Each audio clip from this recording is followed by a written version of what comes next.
The old days, man. It must have been romantic back then, huh? Romantic, boy. You see a girl and her skirt moves a certain way and the inside of your mouth just gets damp. Oh. You don't even need any gum back then. People was so horny, bruh. People was so horny back then. Oh, you'd see a girl put a barrette on across the classroom, and when it snapped close, God, your butt would get wet. Boy, you bad boy. Your butt would get wet, I bet. My special was big, but I mean, it's not Mulaney and it's not you. I don't think so. No, but it was big. But I will say this. And God damn it, I love these fucking things, Tommy. I feel the energy, the juice that God wanted you to have when you were born. I feel it. It's in my mouth and it's coursing through my fucking brain. Yeah. And I'm flowing quicker. Yeah. Here's the deal.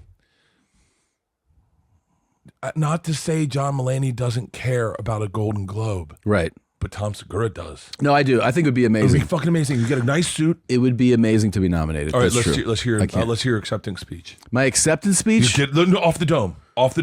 Ladies and gentlemen, the nominees this year for Best Comedy Special, the first year ever in the history, he will go down as the best special. First nominations are Chris Rock. Why did you have to slap me? And then everybody just goes more and more ballads till it's like we're almost just at an Ed Sheeran show. And I think by the end he's singing perfect and everybody's like singing along. People are crying. Somebody's admitting to somebody else that they're their real parent or something right next to me. I'm like, what? What the fuck, homie? Get a gin and tonic and chill, dude.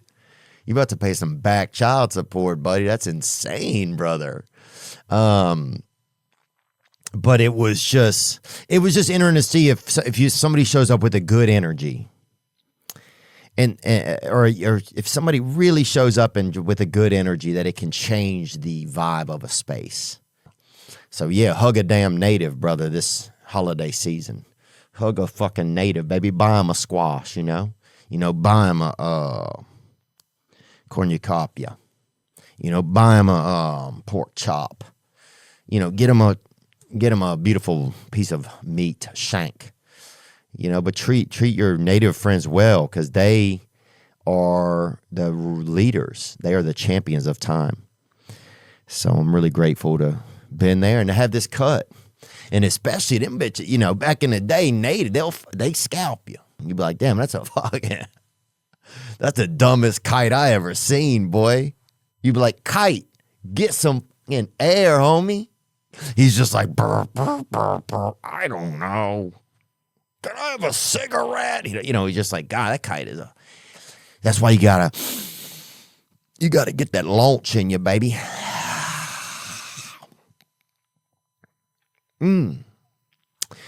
But yeah, anyway, breathing. And this is kind of the time of year I feel like I can finally sometimes take a breath. You can feel the holidays right up there. Once again, I've proven that there is nobody better to find your missing items, particularly your wallets and your purses, than me. I found a purse on the fucking street today. Yeah. Pull up to JFK. I step out of the car, and you look down at where your foot's stepping, and I see a strap. And I reach down, and it's a purse. It looks like it's been yanked from someone because the strap is unclasped. Yeah. And I'm like, it's a purse? I'm just grabbing my bags out of the car. As I grab this purse, the curbside baggage guys? Yeah. The guy sees me. He's like, and he sticks his hand out. I go, get the fuck out of here. Right? I run into Andrew at the lab. He's like, I go, your agent? Yeah. He goes, oh my God. I give the lady the purse. She's like, I'm going to get it to my friend. Thank you so much. Now I actually have like another 20 minutes to hang. I go, sure, just give it to her. No problem. She's super thankful. Yeah. She leaves. Now when I'm actually leaving the lounge to go to my gate, yeah, the woman comes up the escalator. So I got to like meet her, and she was so thankful, and like, you know, it was really cool. It was just a fun kind of thing. It reminds me of this, my favorite story you've ever told of when you found the dude's wallet. Well, yeah. That's my favorite story. That's my favorite story you've ever told me. I know you told it on stage, but when you told me, I was in the car laughing so fucking hard. I definitely hadn't told it on stage. And it was so fucking funny, but it's like people don't get to see the part of you I get to see. Yeah. You know, like there's a softer side, like a really soft side of you. So, but one of the things that I find the most fascinating is even the people with willingness going to rehab, there is a moment of panic where they decide to fucking burn it to the ground. I would love to find that Instagram feed of just one orderly who just doesn't look like he deserves respect, who gets destroyed every time people check into rehab. Well, I'll tell you, like I spit on the first guy, and then like I was pretty convinced that I was going to calmly talk my way out of it, but they had me dead to rights. There was no talking. And when I kind of got the fact that I wasn't going to talk my way out of it and just be let go, I started to get grumpy, and I was like, oh, you know what? Like now I want to smoke a cigarette. Like we're going to do this thing. I'm going to smoke a cigarette. And they're like, no, you're not going to. I was like, no, I'm going to smoke a cigarette. No. And nobody's going to respect like how. So like it's almost a ritual. It's like anal sex. It was like an absolute ritual where when everybody gets done with their first try, they're waiting with cameras at the room. So you walk out of the room and they take your picture, and everyone's just a goddamn mess. Really? But after the 8 weeks, everybody's top notch. And so, I think people forget. There's a clown, if I'm not mistaken. I think his name is Mr. Noodle. He was on. Can you please Google Mr. Noodle? He was on.